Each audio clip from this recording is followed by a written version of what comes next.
Okay, we're recording. We're on. Hi, this is Alice and Kristina with Oh My Goddess, and I have Mitch and Kristina with me, and we're really excited to do our first show and kind of introduce ourselves and our intention and what kind of videos we want to put out, things we want to talk about, stuff like that. Okay. Yeah. Very good. All right. Well, I'll start. I'm Mitch on the blog. I am Selfish Mitch. In real life, I'm Michelle. She calls me Lib sometimes. I've got a lot of names, and I'll answer to just about any of them. So, I am a realtor in the Phoenix area, and my purpose, my intention for doing this, and Allison and I have been friends since we were 14 years old. So we're headed to our 30-year anniversary of friendship pretty soon, and I've known Kristina since my son was 3 and he's 19, so we've been friends for 16 years. So I obviously love these ladies a lot. And now they love each other. Yeah. I made them. We live together. Yeah.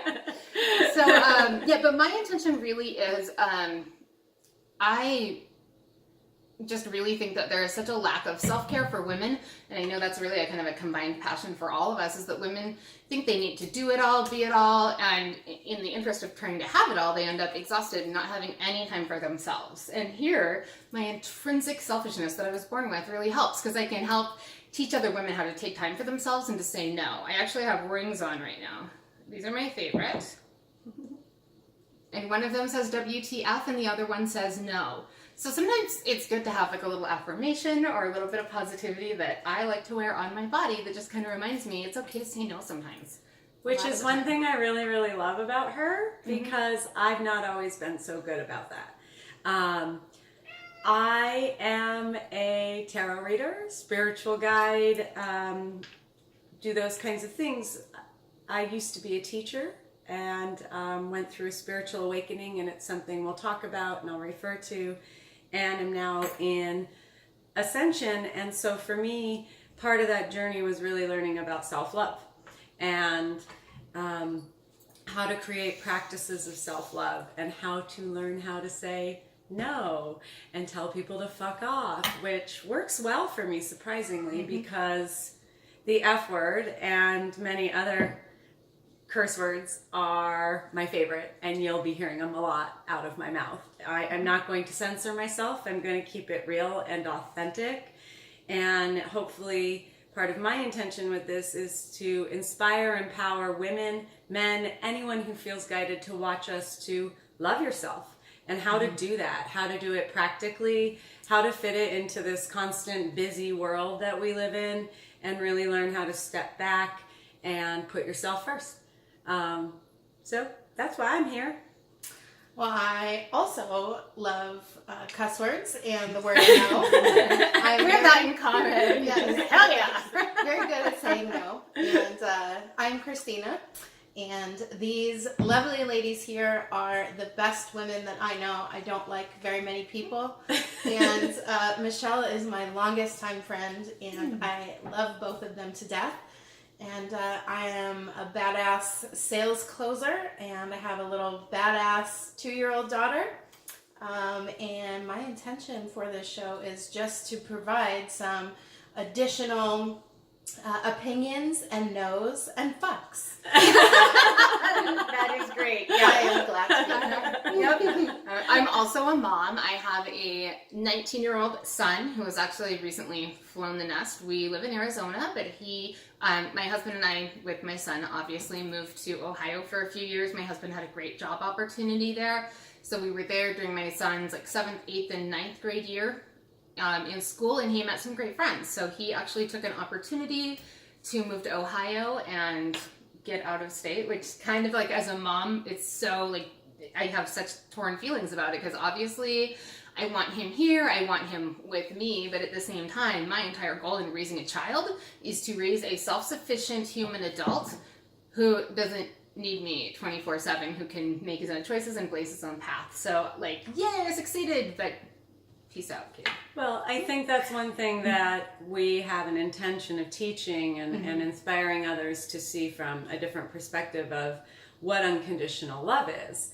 Because unconditional love is being able to let go, being able to let someone, allow someone to be themselves, authentically themselves, even when they fuck up, and just love them through it. Yeah. Not have expectations, let them be them. And as a mother as well, which we all have in common, and we'll be talking about lots of things that we go through as mothers in different perspectives and situations.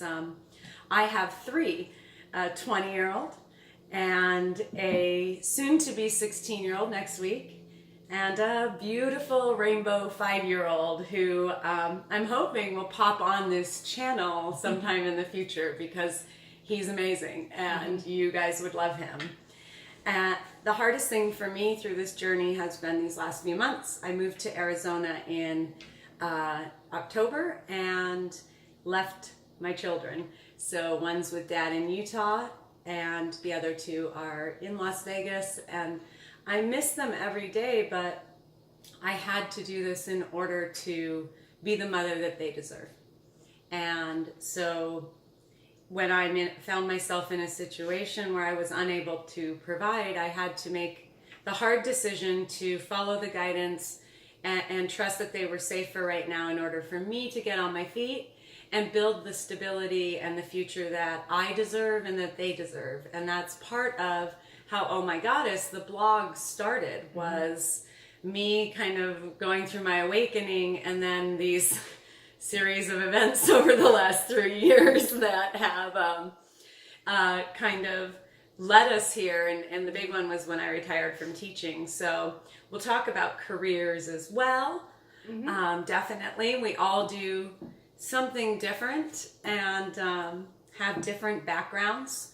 And that's going to be a big thing too, I think, is Kristina mentioned she doesn't really like people. And I personally don't as well. Yeah, kind of the same. Like, on a limited basis. I love everybody. I love every being, every living thing, human and non-human, but it doesn't mean I like you. And I think that's something we all have to, as a whole collective, human collective, come to realize is it's okay not to like someone. It's okay to disagree with someone. Right. And through sharing our stories is how we find our commonalities, but our experience lead to different perspectives sometimes, and that's okay. Yeah. In fact, one of my favorite quotes of all time is from the movie Mary Poppins. I haven't seen the new one, but the classic one. And it had such a big impact on me as a child, I think, because they had a nanny. But Mrs. Banks was always like marching for suffrages and leading women's rights issues. But they had the party like, we are soldiers for women's votes, and that was their whole thing. And there's a line in that song that goes, though we adore men individually, we agree that as a group they're rather stupid.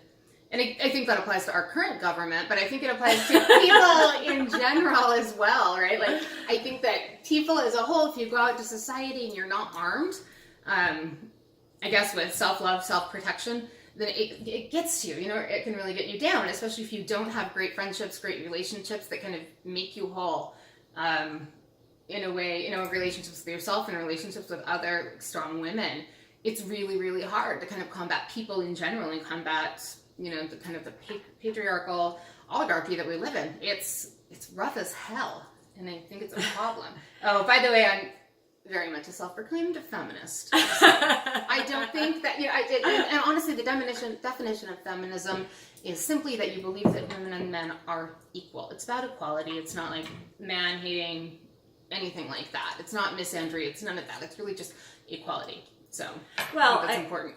I think, and you're going to hear me talk about this a lot, one of the first blogs I wrote was about this, my loathing of labels and how we use them in our society, because we take this label and we adhere these like check marks to it, and we all are programmed to think we have to fit in this box. Hey, that's my boyfriend, Zorro. We're all dressed to match the cat. Wanted to say hi. All right, get down. Yeah, come on, kitty boy. All right, nope, he's not in here. Oh, sorry. Where's my squirt bottle? It's this problem, I think, that we have in programming and as a society of labels and what those mean, and kind of the dogmas or the perceptions around them, that like feminism, because we have women who claim to be feminists and they take that label and then they man-hate, then feminist, feminist label gets twisted into something that could be perceived as negative. And it's like that with everything. One of my things is the word bitch. That's great. And Mitch loves being a bitch. She owns it, she claims it. And for me, I don't want to be a bitch. However, one thing I've learned is when I do stand in my power and I do say no and I do set boundaries, that's the first thing that people want to say. The first label that gets thrown at us is you're a bitch because you know what you deserve. And you're willing to stand up for what's right and act in integrity, and then we get these labels like bitch thrown at us. And I personally like the word bitch because Well, you've I been like really to say- successful in businesses and careers that have been more male oriented too, and sometimes what is considered leadership for men is bossy for women, so maybe you can address that a little bit. And Yeah, well, I like using the word bitch in a boss ass bitch mentality. yeah, And sometimes I refer to my child as this bitch, but I don't mean it as a bitch. Like, you are a bitch. If somebody says that to me, then I get mad because especially a man. But if a man says, this is my bitch, I'm cool with that. So it just all depends on how you it's how you use it and how we choose to perceive how it's being used. Right. Because I can call Mitch a bitch and be like, hey bitch, and she's not going to think twice about it like, this girl, what's her fucking deal? It's going to be like, oh, nothing, you know. Or that's a term of endearment when used that way. Exactly. And for me, and that's okay. And that's another thing. Is like I know who my friends are who are okay with that. And I have strong relationships with other people who aren't. But I don't know if you guys know this. I'm sure at one point I've told both of you, but my name is Michelle. The reason that Mitch is a nickname is because when I was in that horrible preteen stage, I was an absolute fucking monster. I was the worst. I don't know how my parents didn't leave me on a street corner. So I think I was this way from birth until I was about 14. Like, my mom was a teacher, and she had me, I'm the second of two kids. My sister is the older one. She's so sweet. She's so kind, giving, caring, helpful. And then me, like, I was like awful, just a monster. I came out screaming and I didn't stop. But my mom, when I was a preteen, essentially referred to me as Mitch the bitch. My mother gave me that name. And I think like anybody who knows me and my family knows that my parents are like just absolutely incredible. My mother has the patience of a saint. I think that they're like the best parents. But yeah, like sometimes I needed to be called out on it, Mitch the bitch. And so I'd work places and they would try to call me Shelly or nicknames because there's 5 Michelles, but my sister's name is Shelby. They're like, do you have any nicknames? And I'm like, yeah, Mitch the bitch. That's me. So that's how people like you met me, as Mitch, because I had come out of a job where there are a lot of Michelles. And they're like, well, we need a different name for you. Which is why I always called you Libby. I know, but I hate that. So that's okay. That's a story we'll save for another day. What else? Our big thing was to introduce ourselves today and just let you know who and why we were here. I think really it's a great time to, be creative, and it's springtime. And with that is kind of a rebirth and a transformation period and planting of new seeds. And that for me is the intention of starting today, even though I kind of wondered because we're still in Mercury retrograde for 2 days. And you guys will hear me talk a little bit about astrology and energy and updates and things like that, because one thing we do see ourselves doing is popping on and putting on some shorter videos. Either individually or together, in pairs or whatever's going on as we feel guided to do it. But we are getting better equipment to film, because I understand this is a little bit like shady. I'm gonna have to get up and turn the camera off. We're using my cell phone right now. I just ordered like at least a tripod and a better light, so we'll have that. You'll come on and sing once in a while. Like, you already did, I'll come on and do whatever I need to do, but there's such great lessons and songs. It sparks joy. Right. Yes. I love joy. Yeah, you'll hear singing, you'll hear music for sure. Yeah, Allison, I mean, she's so incredibly into like astrology and spirits and spirituality, and I think it's very cool. But it's funny you mentioned Mercury in retrograde. On Sunday, I had like work to do in my business. I had people to call.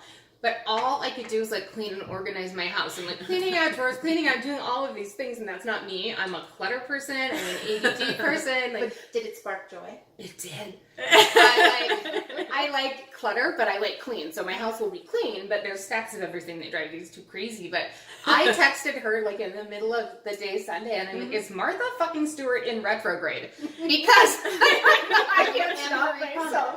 What? And Marie Kondo. Yeah, Marie Kondo rising. Like Martha Stewart in retrograde. And I told her it was this, what that is typically, and follow your guidance when you feel the need to clear or declutter your space, because that is very much divine guidance that is helping you clear space inside. And the other thing is, when we clear space, we make room for the new, which goes with spring again. And as we're talking about, you know, how new channel, new seed being planted of just talking about real shit, but being authentic about it, I think is really what we want to do. None of the fake ass bullshit. I don't think that's one thing we all have in common, and I think that's why we're all so close, is that none of us have time for fakeness or niceties or general like rules of womanhood, rules of society where women, you know, for generations, for centuries, where people have thought women should be in pigeonholes.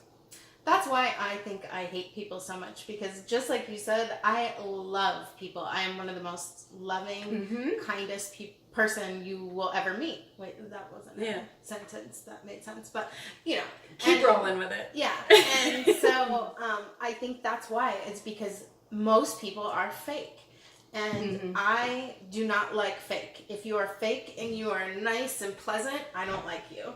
I would much prefer a real person who is maybe a bitch or is just a negative person, but they're standing in their realness. And being fake is just something that I cannot tolerate or deal with. And it seems like most people in this world, that's kind of who they are. And shallow, and we've talked about that, of just... Okay, we're always trying to... Christina, get your man. I need a squirt bottle. A massive, you know... I think that most people are... They care...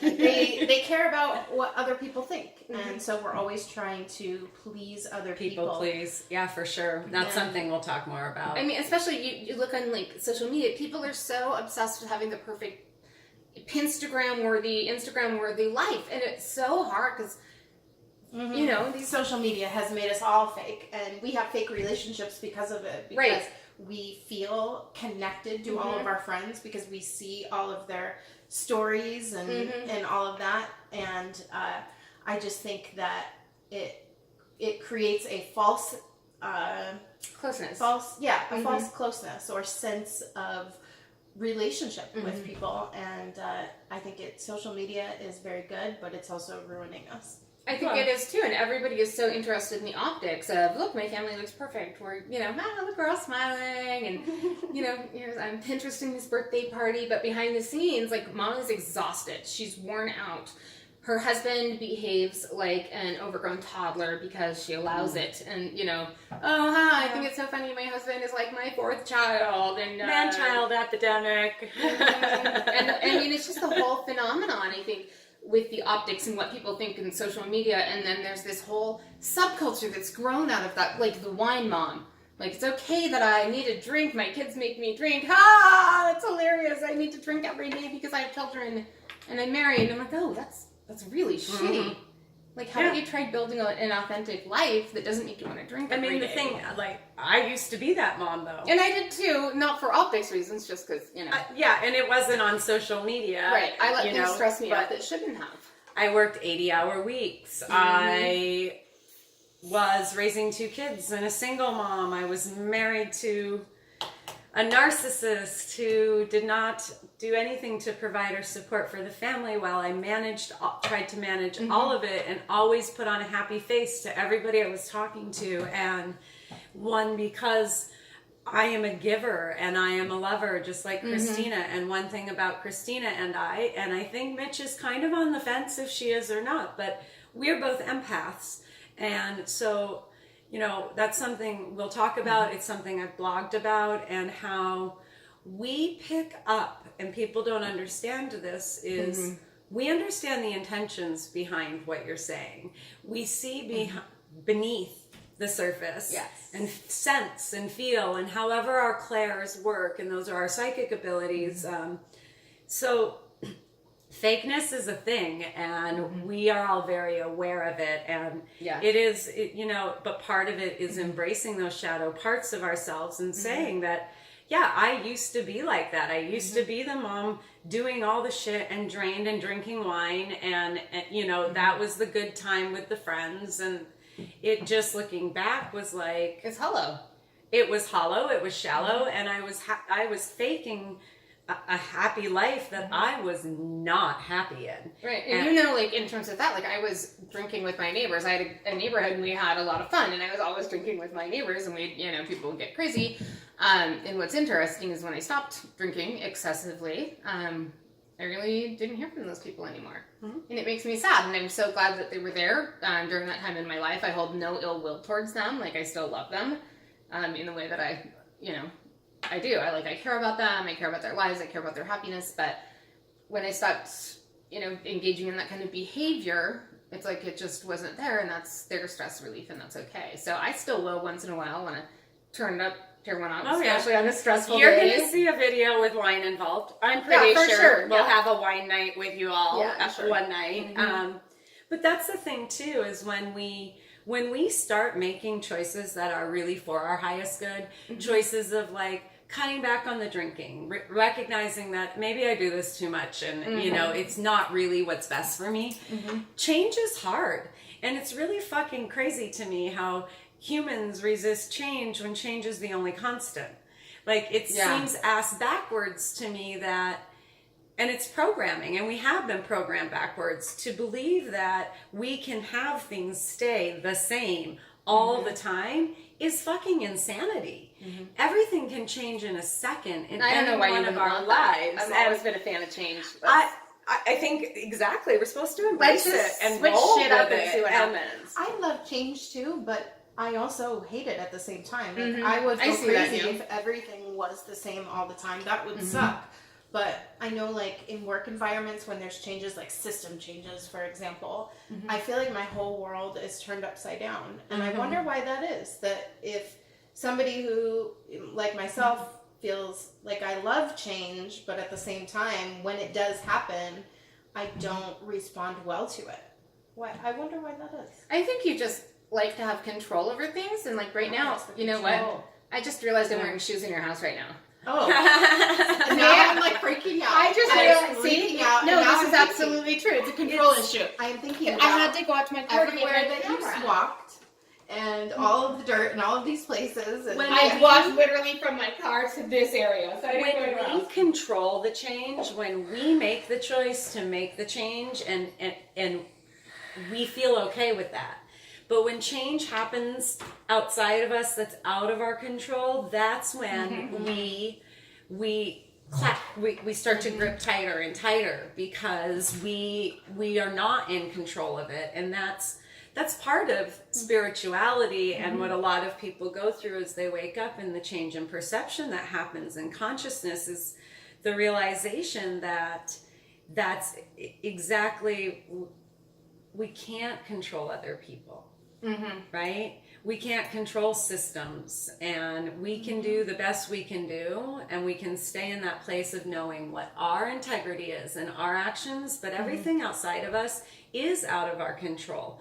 How we respond to that is what is in our control. Yeah. I've had quite a few bosses tell me, control the controllables, and that is something that I think we should often remind ourselves of doing. And honestly, we can't control what happens to us, but we can control our response to it. Yes. in a limited way. Yes. You know, like Speaking of response, Yes. I really want her to see that image and us watch the response. Oh. Yes, of that course, image. but it's on my phone. I Oh. emailed it to myself and everything, and now we're using my phone to film. So Okay, well, we can do a quick one on a different device. Do you give want to? me a quick device. If you guys talk about something else, I Okay. can find it real quick. And it's not going to be that image. It's going to be something else that I found. So- So it's going to be even better. Is it one woman? Is that what? It's one woman, but she represents so many Okay. other people. So Michelle has kind of in planning this and envisioning it, she has a woman. I have no idea about any of this, so I'm trying to introduce it completely like guessing, but she watches a woman who does not have I mean, the I same... don't watch her. She's pretty famous on Instagram and Okay. social media and stuff. And, you know, she's discussed a lot because I think that she's just, you know, essentially a terrible woman and a hypocrite. Okay. Jill? No, not Jill. Jill's different. Oh. And as I've grown as a person, as I've grown spiritually, as I've grown as a feminist, a big part of it for me is realizing how just messed up religion is. Particularly evangelical Christianity. That's a whole show. Right, that's a whole show. but- It'll be something I'm sure we touch on and come we're going back to touch on it time a and lot, time and it might again. be stuff I touch on myself because it's a big part of, like, as a feminist, as somebody who cares about women, cares about myself, I don't think men are better than women. I don't think women are better than men. I think we both need input, and for you, I know you really like balancing our masculine and feminine, the yin and the yang, We have inside to. of each of us, and when we're unbalanced, we're bad. But there's just this, you know, in the Bible it says that women need to be subservient to men all the time. Be subservient to your father, and then be subservient to your husband. Okay, so this bitch. Because who wouldn't want to do that? Right, exactly. So this bitch, her name is Lori Alexander. See, this bitch. This bitch. This is a bitch not in There a we go. good way. Okay. So you That's have actually to in both, in a term of endearment and bitch. This bitch. This Like, bitch. honestly, when I say this bitch, her name's Lori Alexander. So she used to be a teacher, and she was married. She had a bad marriage for 22 years. So Okay. she says her marriage was rife with anger and arguments, and she and her husband just didn't get along. So what she did is she bought a book called, I think it's called The Price Among Rubies. It's something to do with Proverbs, like when you find a good woman, she has value greater than rubies. That might be Titus, I'm not sure. But whatever it is, she had the life that she doesn't recommend for anyone else. So she did her professional thing. She raised 4 children. But now their children were grown. She had a 22-year marriage where she fought a lot. She decided, hey, I'm going to look at the Bible. And now I'm going to look at what the Bible tells me to do as a wife and a mother and a woman. And I'm going to submit to my husband and do what he says and make him happy. And believe it or not, the fight stopped. Which, like, obviously, because if you just let his ass steamroll you, he's not going to fight about it, you know. Okay. He's going to be like, okay. Uh-huh. So she wrote this article that I know you will love. And I'm just going to read. I'm going to start here. She has no idea about any of this. I've kept it from her. Mm-mm. So she advises young women to not work, to stay home and take care of their home, be homemakers, be the caretakers of their children, which I'm not against at all. If your family situation is such that it works better for you to be home with your kids, husband or wife, I think that's great. Even if you're not married, I don't care, but it's about having a choice. So He is husband or wife Yeah. and not conforming Right. to the gender role. or wife, Absolutely. or you know, wife and wife, or husband and husband, whatever it is. It needs to be. It just should not be because I have a vagina. My value is sitting at home and being joyfully available whenever my husband wants to have sex. That's another big tenet of this. Did you not know this? No, I know nothing. No, this is a big thing. It's called being joyfully available. So, like, With your vagina. with your vagina, yeah. Oh. Like, and I don't know, honestly, because that's another thing. Like, I want to hear about this, but these broads won't talk about it. I'm like, so is it joyfully, missionary available? Because the purpose of sex is to make a child. Yes. So- So you can't be joyfully doggy style available. I think you should be, but, like, are you joyfully, like, oh my God, if my mother watches this, but, like, are you available in other ways to have sex? You know what I mean? Joyfully available with your vagina Right. in ways Is that it mother ex- would approve of. Is it acceptable to not be joyfully available? No, because this is something Michelle Duggar said, swear to God, they have 19 kids, they're famous on TLC, and their son's a pervert. But Okay, so anyone can make him a sandwich, but why are you drinking when I'm talking? Because you know it's not going to work out. It's right out your nose. Anyone can make him a sandwich, but you're the only one who can fulfill that need for him. So, budget your time.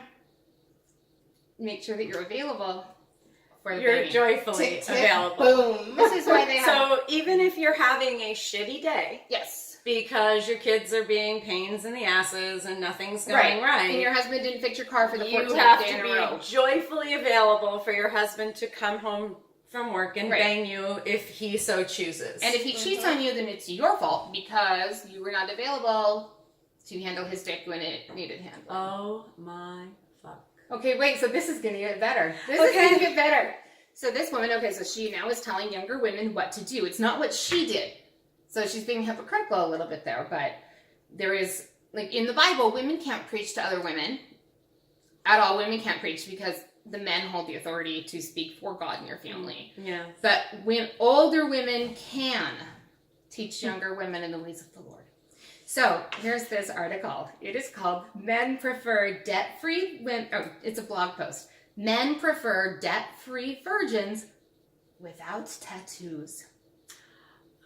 Do you know how much more attractive debt-free virgins, parentheses, without tattoos, are to young men? Unfortunately, there are so few of these types of young women anymore because of the high cost of college, parentheses, debt, and sexual promiscuity. Even from those within the church. As believers in Jesus Christ, we need to live in a way that is pleasing to the Lord because his ways are the best. He calls debt a burden and urges us to live of sexual purity. Okay, first of all, I don't think debt is a good thing. And I think, do what you will with your body sexually. If you want to be sexually pure, I think that that's respectable. But you need to do that for yourself, not because of some, vision of who your future husband may or may not be. Did Jesus really talk about sex? Yeah. Did I Jesus think so, give yeah. sexual Well, advice? if there was a Jesus.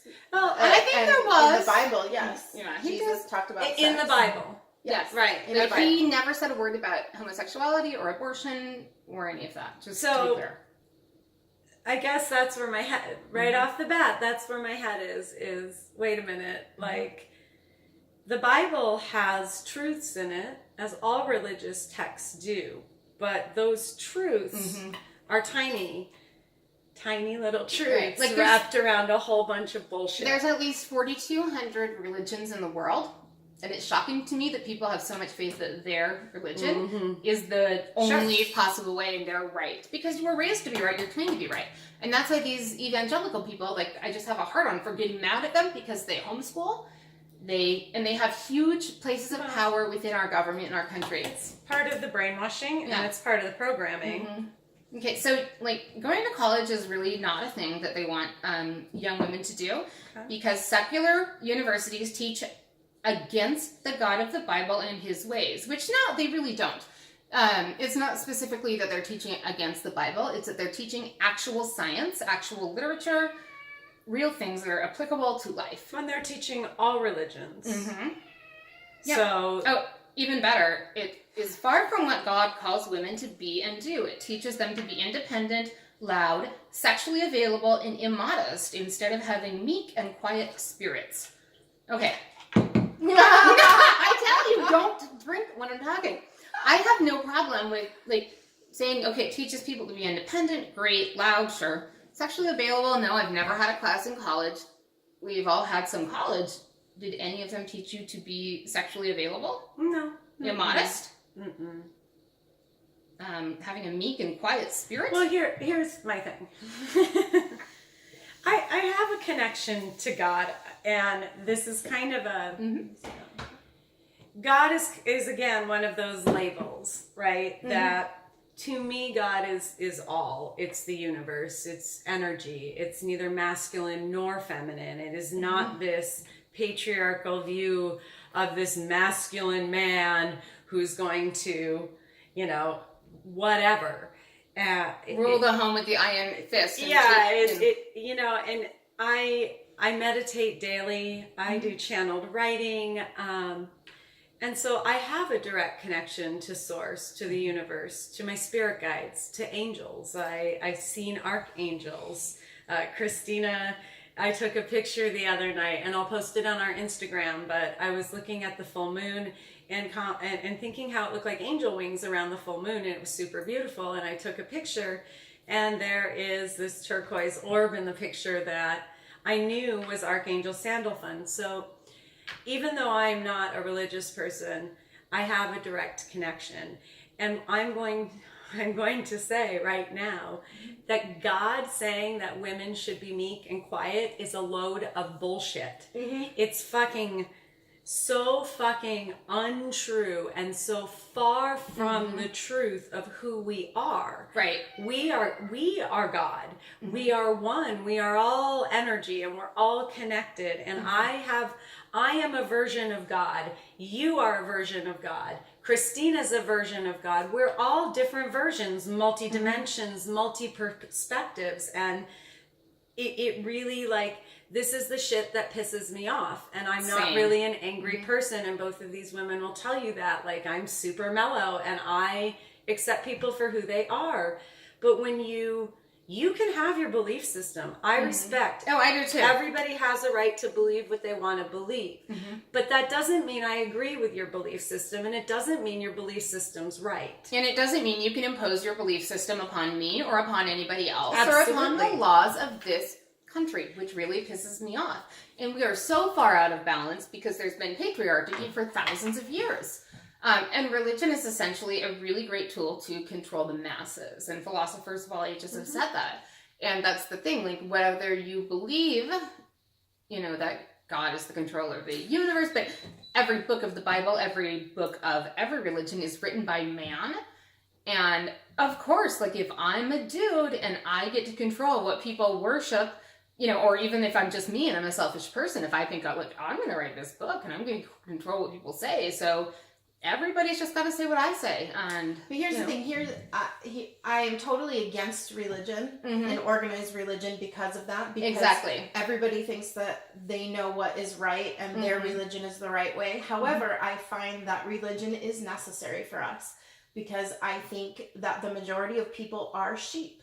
And sheep need something to follow. They need a shepherd. And I think religion plays a good part in that because it gives people those rules and ways of living to follow. Now, not necessarily saying that all of them are good. Like, for example, the LDS religion says that you need to wear your special magic underwear or whatever. That's not necessarily something good that they need to do. If those are sweat wicking, though, I may be interested this summer.